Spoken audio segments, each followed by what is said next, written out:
What would you do if someone attacked the quiet woman sitting alone at the coffee shop? Most people would call for help, maybe try to intervene. But what if that woman had spent years learning to neutralize threats in the most dangerous places on earth? What if her calm demeanor and soft-voiced training that could turn her into a weapon in seconds? Sarah Mitchell looked like any other graduate student working on her laptop that Tuesday evening. She wore simple jeans, a university sweatshirt, and had her brown hair pulled back in a messy bun. To everyone around her, she was just another young woman trying to finish her homework before the coffee shop closed. But when three men decided she would be their target that night, they had no idea they were about to face someone who had completed missions behind enemy lines, someone who had been trained by the best warriors in the world, someone whose gentle appearance was the perfect cover for skills that very few people on the planet possessed. Sometimes the most dangerous people are the ones you never see coming. Sometimes a hero doesn't look like what you expect. And sometimes, when evil thinks it has found an easy victim, it discovers it has made the biggest mistake of its life. This is the true story of the night Sarah Mitchell's secret came out, and three attackers learned that not everyone is who they appear to be. Sarah Mitchell had learned long ago that the best way to stay invisible was to be exactly what people expected to see. At 28, she had perfected the art of blending in.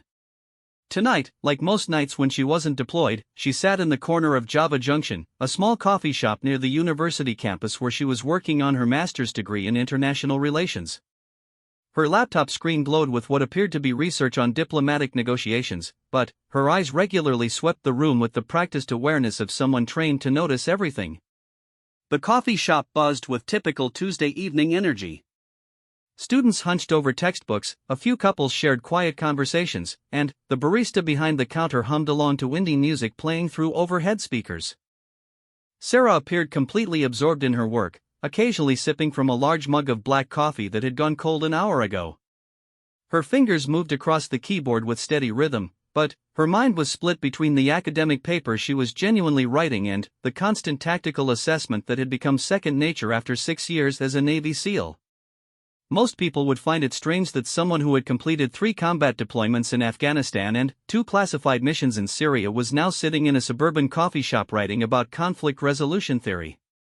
But, for Sarah, this quiet civilian life was exactly what she had fought to protect.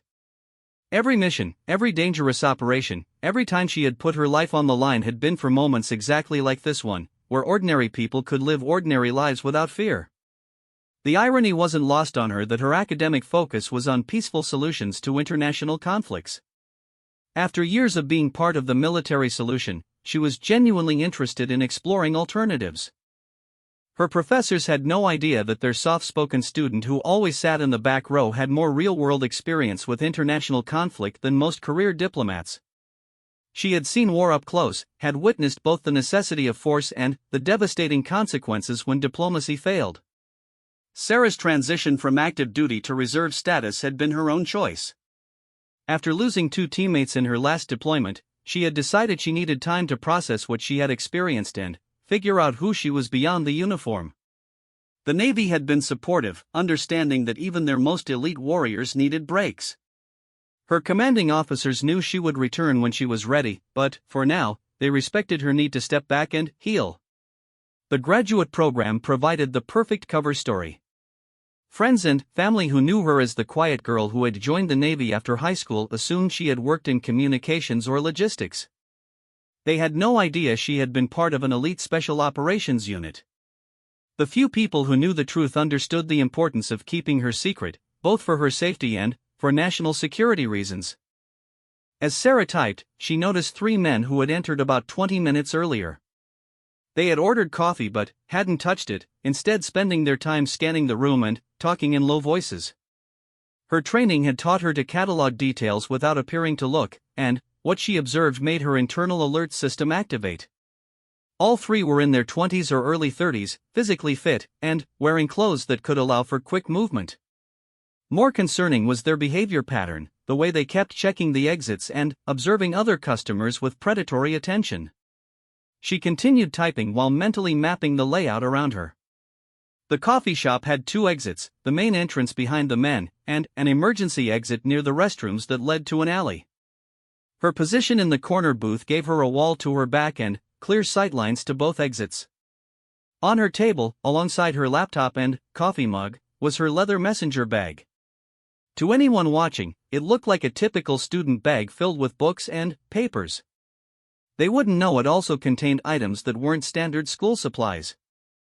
The largest of the three men stood up and walked toward the counter, but, instead of ordering, he turned and began surveying the customers more deliberately.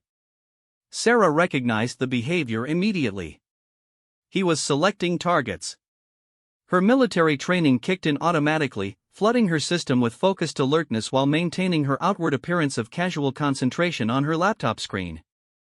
Through her peripheral vision, she watched as his attention moved from a young couple near the window, past an older man reading a newspaper, and settled on a female student working alone at a table near the center of the room.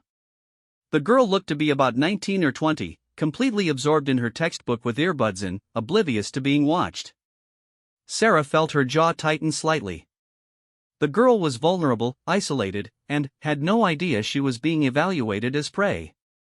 The man returned to his companions and spoke quietly.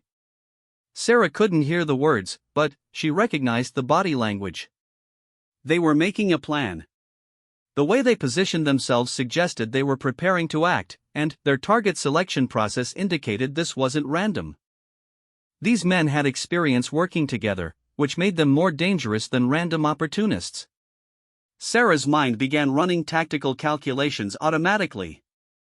3 opponents, unknown weapons capability, civilian environment with potential hostages, limited escape routes for bystanders. Her primary concern wasn't her own safety, she was confident in her ability to handle herself. Her worry was for the innocent people around her who had no idea they might be about to become victims or witnesses to violence. She closed her laptop and began gathering her things, moving with casual efficiency that masked urgent preparation. If these men were planning what she suspected, she needed to be mobile and ready to act. The young woman they were watching remained completely unaware, textbook open, pen in hand, occasionally highlighting passages. She had no idea the 3 predators had marked her as their target, and no idea that someone trained to handle exactly this type of situation was now preparing to intervene. The coffee shop continued its normal evening rhythm around them. Other customers chatted, studied, or worked on laptops. The barista cleaned espresso equipment behind the counter. Music played softly overhead. Everyone was going about their peaceful routines, unaware that the atmosphere was about to change dramatically. Sarah had spent years in situations where violence could erupt without warning. She had learned to read the subtle signs that preceded action, the slight changes in posture and breathing that indicated someone was about to move from planning to execution. As she watched the 3 men, every instinct trained into her over thousands of hours of elite military conditioning told her that they were seconds away from making their move. She shifted in her seat, angling her body toward the exit while maintaining the appearance of a student finishing her work session. Her breathing remained controlled and steady, but internally she was shifting into the mindset that had kept her alive in some of the most dangerous places on Earth. The quiet graduate student facade was still in place, but underneath, the highly trained special operations warrior was taking control. The largest man stood up again, and this time his companions followed suit. Sarah recognized the synchronized movement of a team executing a predetermined plan. Whatever they intended to do, it was about to begin. She slipped her hand into her messenger bag, fingers finding familiar objects that most students definitely didn't carry to study sessions. In her experience, the moments before violence erupted often felt suspended in time, as if the universe held its breath before chaos was unleashed. Tonight felt exactly like that. The ordinary coffee shop scene continued around them, but Sarah knew that in seconds, everything was about to change. The 3 men began moving toward their target, and Sarah prepared to do what she had been trained to do, protect innocent people from those who would harm them.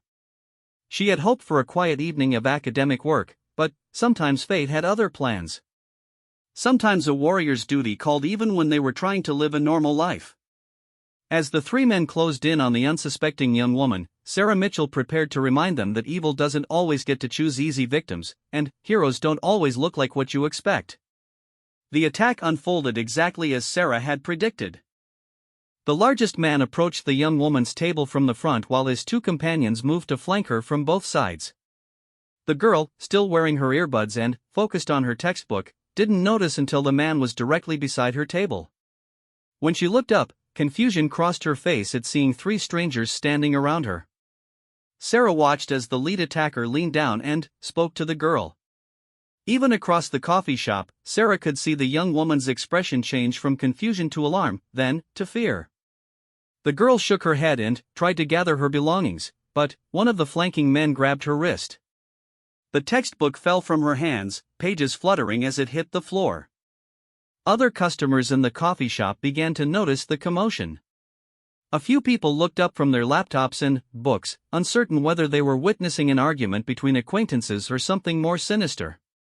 The barista behind the counter paused in cleaning the espresso machine, trying to assess the situation.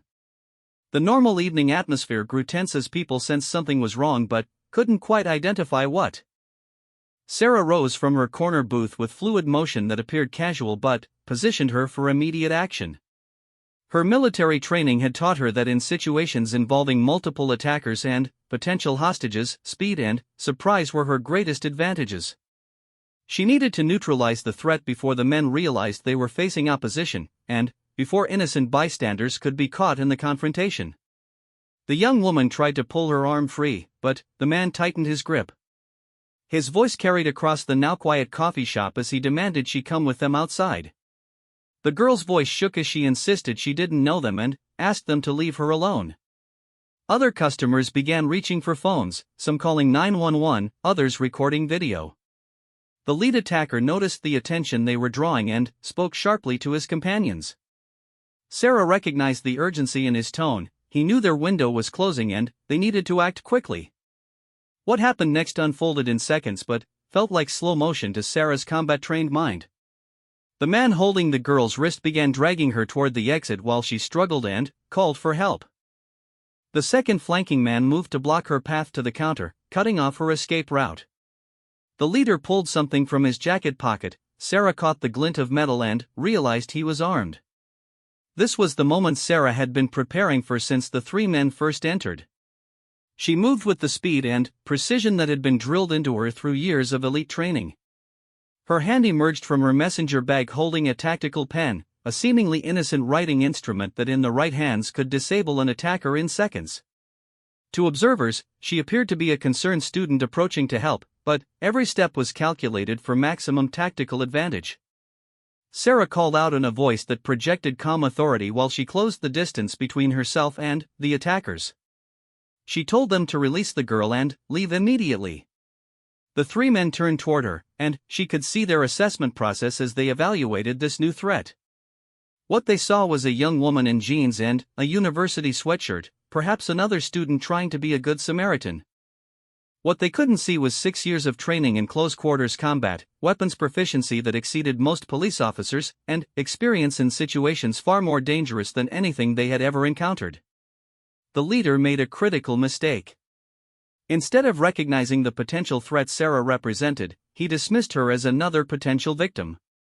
He gestured for one of his companions to grab her while he continued trying to force the first girl toward the exit. The man who moved toward Sarah was larger and stronger than her, confident that he could overpower what appeared to be an ordinary college student. Sarah's response was swift and devastating. As the attacker reached for her, she sidestepped with footwork perfected through countless hours of hand-to-hand combat training. Her tactical pen found the pressure point on his wrist with surgical precision, causing his arm to go numb instantly. Before he could react, she used his forward momentum against him, executing a throw that sent him crashing into a nearby table. Coffee cups shattered, and customers scattered as the man hit the floor hard, confusion and pain replacing his earlier confidence. The sound of the confrontation escalating shocked everyone in the coffee shop. Some customers ran toward the exits while others ducked behind tables and counters.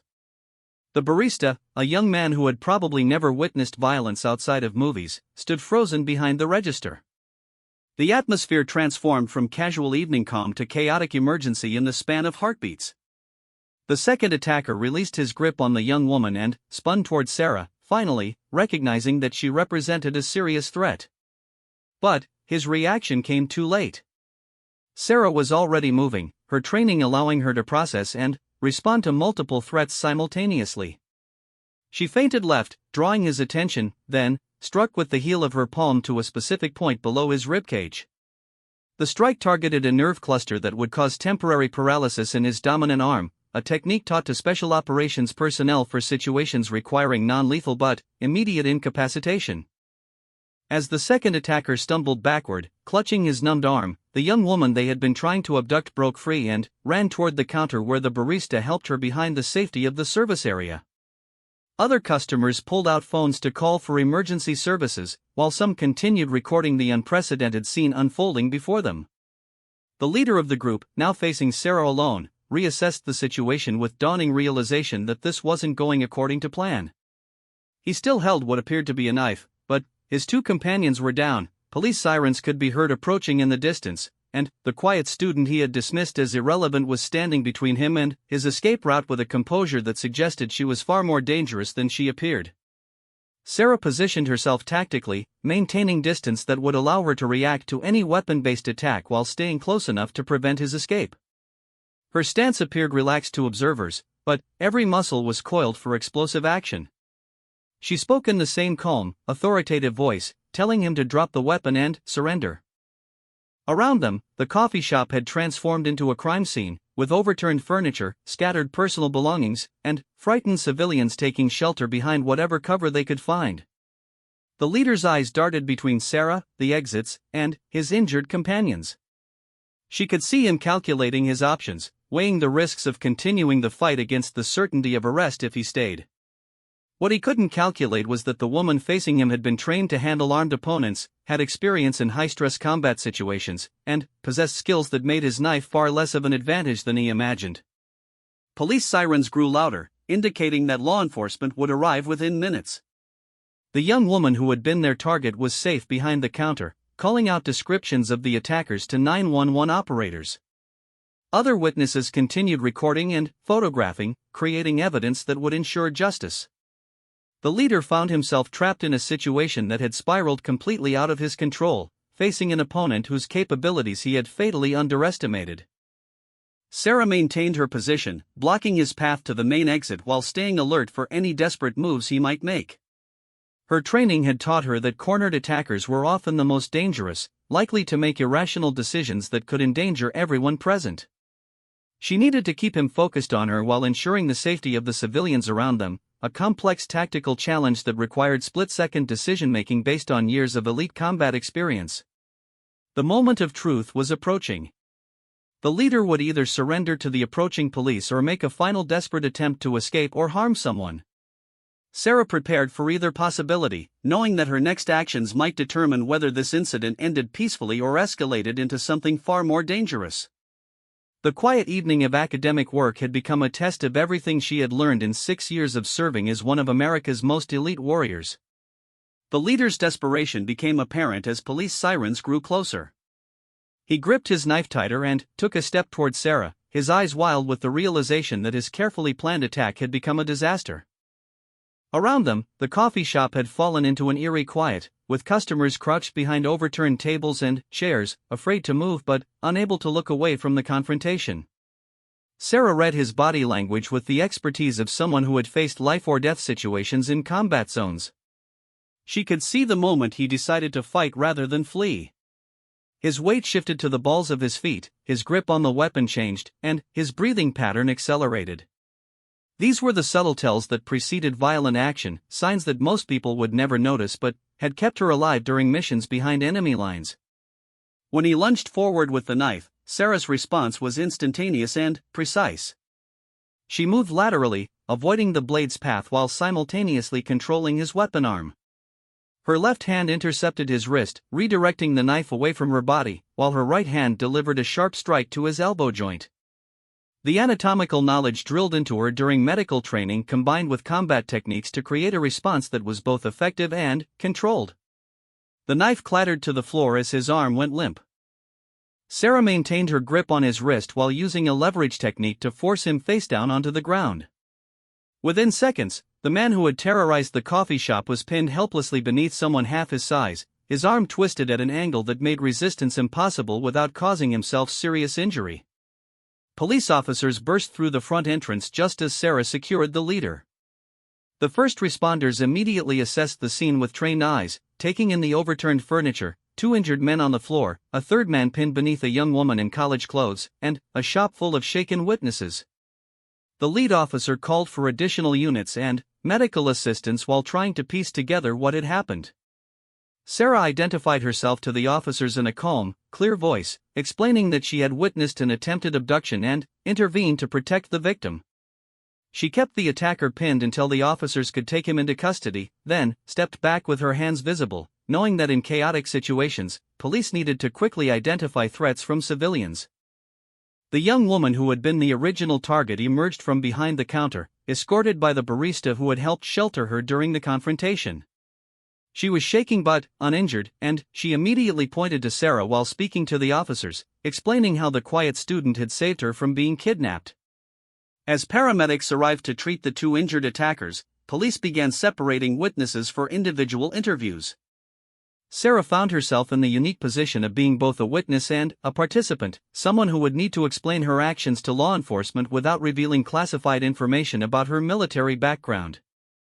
Detective Maria Rodriguez arrived 20 minutes later to take charge of the investigation.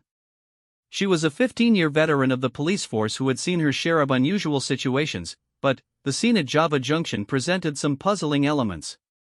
3 grown men had been defeated by a graduate student who appeared to weigh less than any of them individually. The attacker's injuries suggested someone with advanced knowledge of human anatomy and pressure points, not the kind of self-defense training typically available to civilians. Sarah sat across from Detective Rodriguez in a quiet corner of the coffee shop, maintaining the same calm demeanor she had displayed throughout the incident. She explained that she had noticed the men behaving suspiciously, witnessed them approach the young woman aggressively, and intervened when it became clear they intended to harm her. The detective asked about Sarah's background, particularly where she had learned the fighting techniques demonstrated during the confrontation. Sarah provided a carefully prepared response that was both truthful and protective of classified information. She explained that she had served in the Navy and received training in self-defense, which was accurate without revealing the specific nature of her special operations experience. Detective Rodriguez noted the precision of Sarah's actions and the controlled way she had neutralized 3 attackers without causing permanent injury to any of them. This suggested professional training far beyond basic military service, but Sarah's reserved responses indicated she wasn't comfortable discussing details about her background. While they talked, crime scene technicians photographed evidence and collected witness statements. The young woman who had been targeted, Jennifer Chen, provided a detailed account of how Sarah had appeared at exactly the right moment and handled the situation with remarkable skill and composure. Other witnesses corroborated her story, with several mentioning that they had never seen anything like Sarah's response to the attack. The 3 attackers were identified through fingerprints as Marcus Webb, David Torres, and James Mitchell. They had criminal records involving assault and attempted kidnapping, suggesting this wasn't their first attempt at such a crime. Marcus Webb, the leader, had served time for aggravated assault and was currently on parole. David Torres and James Mitchell had both been arrested previously for stalking and harassment. As the investigation continued, Detective Rodriguez became increasingly curious about Sarah's identity. The military records they could access showed only that she had served with distinction and received an honorable discharge, but specific details about her assignments were classified. This level of classification typically indicated special operations or intelligence work, which would explain her exceptional combat skills. Sarah cooperated fully with the investigation while carefully protecting operational security. She provided a written statement detailing her observations of the attacker's behavior and her decision to intervene. She explained her actions during the confrontation in terms that emphasized protection of the victim rather than her own combat capabilities. Local news crews arrived as word spread about the incident. The story of a graduate student single-handedly stopping 3 would-be kidnappers attracted significant media attention. Reporters interviewed witnesses, who described Sarah's actions in terms ranging from heroic to almost unbelievable. Several witnesses had recorded portions of the confrontation on their phones, providing video evidence of her extraordinary response to the attack. Sarah declined all media interviews, explaining to Detective Rodriguez that she preferred to maintain her privacy and continue her studies without publicity. This response was consistent with someone who simply wanted to return to normal life after doing what any good citizen would do, but it also suggested someone accustomed to avoiding public attention.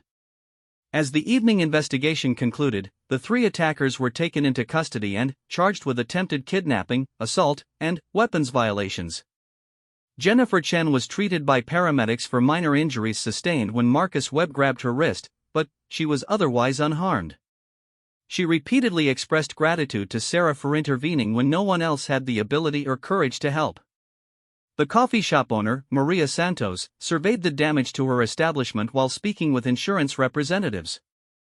Despite the overturned furniture and broken dishes, she felt grateful that the situation hadn't been much worse. She told Detective Rodriguez that Sarah was a regular customer who always seemed like a polite, quiet student, making her response to the attack even more remarkable.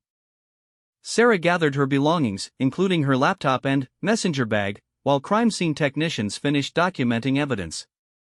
Her textbooks and academic papers seemed almost surreal after the violence that had erupted around them. Detective Rodriguez returned her tactical pen after photographing it as evidence of the tools she had used during the confrontation.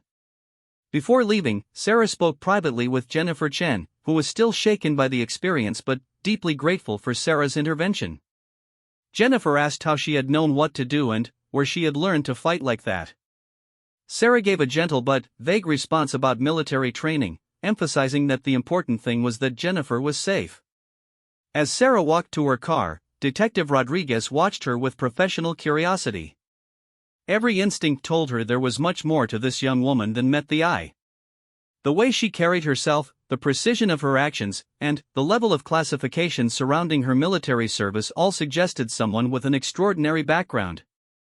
However, Sarah's calm cooperation and obvious desire for privacy made it clear she wasn't seeking attention or credit for her actions.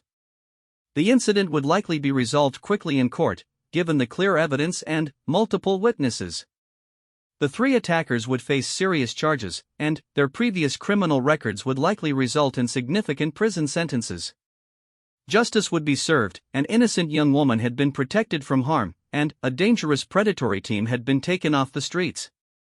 But, for Detective Rodriguez, questions remained about the mysterious graduate student whose split-second decision-making and exceptional combat skills had turned what could have been a tragic kidnapping into a complete victory for the forces of good. The story broke on local news the next morning, though Sarah had managed to avoid being photographed or interviewed. The headline read, "Mystery Student Stops Coffee Shop Kidnapping." Witnesses described her actions in dramatic terms, with some calling her a hero and others wondering how a graduate student had managed to defeat three grown men so decisively. Sarah watched the coverage from her small apartment off campus, feeling uncomfortable with the attention despite her anonymity. She had hoped the incident would fade quickly from public memory, but the dramatic nature of the confrontation and the mystery surrounding her identity had captured people's imagination. Local reporters were trying to identify her, though police had protected her privacy by refusing to release her name without her permission. Her phone rang constantly throughout the morning. News organizations had somehow obtained her number and were requesting interviews. Sarah ignored them all, focusing instead on the academic work she had missed the previous evening. She had a paper on international conflict resolution due at the end of the week, and the irony of writing about peaceful solutions while having just engaged in physical combat wasn't lost on her. Detective Rodriguez called around noon with an update on the case. The three attackers were being held without bail, and additional charges had been filed after investigators discovered evidence linking them to other attempted abductions in the area. The detective thanked Sarah again for her intervention and mentioned that her quick thinking had likely prevented a serious crime and possibly saved additional victims. During the call, Detective Rodriguez carefully probed for more information about Sarah's background. She mentioned that the precision of her actions suggested advanced training beyond typical military service. Sarah remained politely vague, explaining that she preferred not to discuss her military experience in detail. The detective respected her privacy but noted that if she ever wanted to consider a career in law enforcement, her skills would be highly valued. That afternoon, Sarah attended her seminar on diplomatic negotiations. Professor Williams had heard about the coffee shop incident and asked the class to consider how the situation might have been resolved through de-escalation and negotiation rather than force. Sarah found herself in the unusual position of participating in an academic discussion about her own actions while maintaining her anonymity. During the seminar discussion, she offered insights based on what she described as theoretical knowledge about threat assessment and crisis management. Her comments were sophisticated and practical, demonstrating understanding that impressed her classmates and professor. She emphasized the importance of protecting innocent people while minimizing harm to all parties involved, including the perpetrators. After class, her closest friend in the program, David Park, approached her with curiosity about her detailed knowledge of crisis situations. David was working on his dissertation about peacekeeping operations and had noticed that Sarah often contributed insights that seemed to come from more than just academic study. Sarah deflected his questions with humor, suggesting that she watched too many documentaries about military operations. That evening, Sarah received an unexpected visitor at her apartment. Commander Patricia Wells from Naval Special Operations had driven up from Norfolk after hearing about the incident through military intelligence networks. The Navy maintained quiet surveillance of their special operations personnel even when they were on reserve status, both for their protection and to monitor potential security concerns. Commander Wells congratulated Sarah on her handling of the situation, noting that she had protected civilians while maintaining operational security about her true identity and capabilities. However, she also expressed concern about the media attention and the possibility that determined reporters might eventually uncover Sarah's special operations background. They discussed the potential implications of public exposure. Sarah's identity as a female Navy SEAL was classified information that could endanger both her and other special operations personnel if revealed. The general public wasn't aware that women served in combat roles within SEAL teams, and disclosure could compromise ongoing operations and personnel security. Commander Wells offered to have Sarah transferred to a different location with a new identity if the media attention became too intense. Sarah considered the option but ultimately decided to remain at the university if possible. She had worked hard to establish her civilian life and academic career, and she didn't want to abandon everything because of one incident. Over the following days, media interest in the story intensified rather than diminishing. Witnesses began giving more detailed interviews, and security camera footage from nearby businesses showed portions of Sarah's response to the attack. While her face wasn't clearly visible, the video demonstrated her exceptional combat skills and tactical awareness. A particularly persistent investigative journalist named Michael Chen began researching the incident more thoroughly. He interviewed multiple witnesses, analyzed the security footage frame by frame, and started asking questions about the mysterious student's identity. His background in military affairs made him particularly interested in the professional level of her combat response. Jennifer Chen, the young woman who had been rescued, became a vocal advocate for identifying and honoring her rescuer. She gave interviews expressing gratitude and describing Sarah's actions in heroic terms. She started a social media campaign to find the mystery student, hoping to thank her properly and ensure she received recognition for preventing what could have been a tragedy. The three attackers, meanwhile, were providing information to investigators about their criminal network in exchange for reduced sentences. They described their shock at encountering someone with professional-level fighting skills, admitting they had never faced opposition like that before. Their accounts added to the growing mystery about Sarah's background. Sarah found herself living a strange double life. During the day, she attended classes and participated in academic discussions about international relations and conflict resolution. In the evenings, she monitored news coverage of her own actions while fielding calls from reporters and declining interview requests. The contrast between her quiet academic persona and her secret identity as a special operations warrior had never been more pronounced. Professor Williams approached her after one seminar, mentioning that he had been contacted by reporters asking about students who might have military backgrounds. He assured her that he had protected student privacy but suggested that she might want to consider how to handle the growing attention. Sarah thanked him while maintaining that she had no special knowledge about the incident beyond what she had read in the news. The pressure of maintaining her cover story while dealing with intense public interest began taking its toll. Sarah had undergone training for handling interrogation and maintaining operational security under pressure, but this civilian situation presented unique challenges. She couldn't simply disappear or use military resources to manage the publicity, and she had to balance protection of classified information with normal social interactions. Commander Wells called again with intelligence that Michael Chen was making significant progress in his investigation.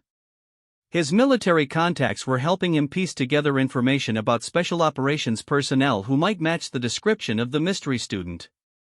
While he hadn't identified Sarah specifically, his research was heading in directions that could compromise her cover. Sarah realized she might need to make a difficult choice between maintaining her civilian life and protecting operational security. If her identity as a Navy SEAL became public, it would not only affect her but could also compromise the safety of her former teammates and ongoing military operations.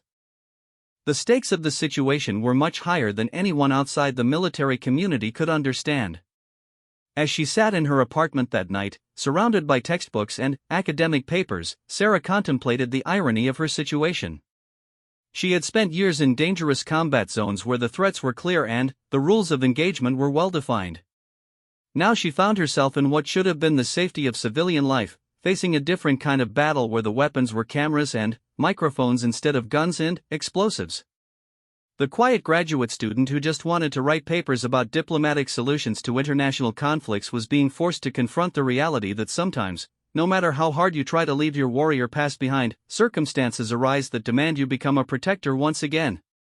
The question now was whether she could continue protecting both her civilian identity and national security interests while living under increasing public scrutiny. The breaking point came exactly 1 week after the coffee shop incident. Michael Chen had managed to obtain Sarah's name through sources he refused to identify and was preparing to publish an exposé about the secret Navy SEAL living among us. Commander Wells called Sarah with an urgent warning that the story would break within 24 hours, potentially compromising years of classified operations and putting multiple personnel at risk. Sarah faced an impossible choice. She could disappear into a new identity, abandoning her academic career and civilian life but protecting national security. Alternatively, she could attempt to control the narrative by revealing selected information about her background while maintaining operational security about specific missions and personnel. After consulting with Navy leadership, Sarah chose a third option that nobody had expected. She would acknowledge her military service publicly but frame it in a way that supported her current academic work and civilian mission. Rather than running from the exposure, she would use it as an opportunity to bridge the gap between military and civilian communities. The next morning, Sarah held a carefully orchestrated press conference at the university. Flanked by Professor Williams and Commander Wells, who had flown in specifically for the event, she addressed the media attention for the first time. She confirmed that she had served with distinction in the Navy and had received training that enabled her to respond effectively to the coffee shop attack. Sarah spoke eloquently about the transition from military service to civilian life, emphasizing that veterans bring valuable skills to their communities but often prefer to serve quietly without recognition. She explained that her academic focus on conflict resolution was directly informed by her military experience and her desire to find peaceful solutions to international problems. When reporters pressed for details about her specific military role and combat experience, Sarah deflected gracefully while acknowledging that some information remained classified. She emphasized that many veterans had similar training and that her response to the attack was simply what any person with her background would do when witnessing someone in danger. The press conference achieved its intended goals. It satisfied public curiosity while protecting operational details, presented Sarah as a relatable veteran pursuing education and public service, and shifted the narrative from mystery and sensationalism to respect and admiration for military service members transitioning to civilian careers. Jennifer Chin attended the press conference and had the opportunity to publicly thank Sarah for her intervention. Their embrace generated the most memorable image from the event, humanizing the story and emphasizing the positive outcome of Sarah's actions. Jennifer announced that she was starting a scholarship fund for veterans pursuing higher education, inspired by Sarah's example. In the weeks following the press conference, Sarah found herself in an unexpected role as a spokesperson for veteran issues and women in military service. She received invitations to speak at universities, veterans organizations, and military events. While she accepted selected speaking opportunities, she was careful to maintain focus on her academic work and avoid becoming a full-time public figure.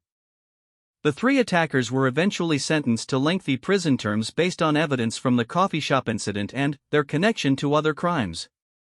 Marcus Webb received 15 years for attempted kidnapping and assault with a deadly weapon. David Torres and James Mitchell each received 10 years for their roles in the attack and other related charges. Their sentencing hearing included victim impact statements from Jennifer Chen and other women they had targeted. Detective Rodriguez was promoted to lead the department's new Victim Services Unit, partly based on her sensitive handling of the coffee shop case. She maintained periodic contact with Sarah, both professionally and personally, and became an advocate for better training in recognizing and supporting veteran witnesses and crime victims. Sarah completed her master's degree with honors, writing her thesis on military experience as foundation for diplomatic solutions, bridging combat and conflict resolution. Her academic work gained attention from policymakers and international relations experts who were interested in incorporating military perspectives into diplomatic training programs. Professor Williams nominated Sarah for several prestigious fellowships and encouraged her to pursue doctoral studies. Her unique combination of real-world conflict experience and academic analysis made her a valuable contributor to discussions about international security and diplomacy. She was accepted into a PhD program with full funding and opportunities to conduct research on veteran transitions and civil-military relations. The coffee shop incident became a case study used in law enforcement training programs, demonstrating the importance of recognizing that witnesses and bystanders might have skills and experience that could assist in emergency situations. Police departments began developing protocols for working with veterans who might be present during critical incidents. Sarah's story also inspired changes in university support services for student veterans. Her experience highlighted the need for better understanding of the unique backgrounds and capabilities that veterans bring to campus communities. The university established new programs to help military personnel transition to academic environments while maintaining appropriate privacy about their service records. 2 years later, Sarah was pursuing her PhD while working part-time as a consultant for the State Department on veteran reintegration programs. She had found a way to use both her military experience and academic expertise to serve her country in a new capacity. Her work focused on helping other veterans transition to civilian careers while contributing their skills to national security in non-combat roles.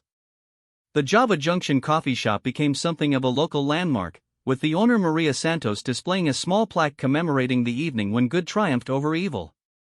Regular customers would often point out the corner booth where Sarah had been sitting and the area where the confrontation took place, though the shop had long since returned to its normal peaceful atmosphere. Jennifer Chen graduated with her degree in social work and dedicated her career to helping crime victims recover from trauma. She credited Sarah's intervention not only with saving her from physical harm but with inspiring her to pursue a career helping others. The scholarship fund she established had grown significantly and was providing education opportunities for dozens of veterans annually. Sarah maintained contact with her former SEAL teammates, many of whom were also transitioning to civilian careers. Her public example had made it easier for other special operations veterans to acknowledge their service when appropriate while maintaining operational security. She became an informal mentor for military personnel considering academic and professional careers after their service commitment. The tactical pen Sarah had used during the confrontation was eventually returned to her by the police department. She kept it as a reminder of the night when her two worlds, military and civilian, had collided in an unexpected way. It sat on her desk alongside academic books and research papers, a symbol of the unique perspective she brought to her studies of international conflict and resolution. Years later, when Sarah was asked to reflect on the coffee shop incident during interviews, she consistently emphasized that her actions weren't heroic in any special way. She explained that she had simply used her training to protect someone who needed help, which was exactly what that training was designed for. She maintained that the real heroes were the everyday citizens who called for help, provided support to the victim, and cooperated with law enforcement to ensure justice was served. The incident had taught Sarah that leaving military service didn't mean leaving behind the responsibility to protect and serve others. Instead, it meant finding new ways to use the skills and values developed during military training to contribute to civilian communities. Whether in academic research, public speaking, or simply being present when someone needed help, the warrior mindset could be channeled into positive civilian service. Sarah's story became an inspiration for military personnel transitioning to civilian life, demonstrating that veterans could successfully integrate into civilian communities while maintaining their commitment to service and protection. It showed that heroes don't always wear uniforms and that sometimes the most important battles are fought by ordinary people who happen to have extraordinary training. The young woman who had once operated in the shadows of special operations had found a new mission in the light of civilian life, proving that warriors can become scholars, protectors can become educators, and those trained for war can become advocates for peace. The moment they attacked her in that coffee shop, 3 criminals discovered they had chosen the wrong victim. But, more importantly, the world discovered that heroes walk among us every day, often unrecognized until the moment when evil forces them to reveal who they really are.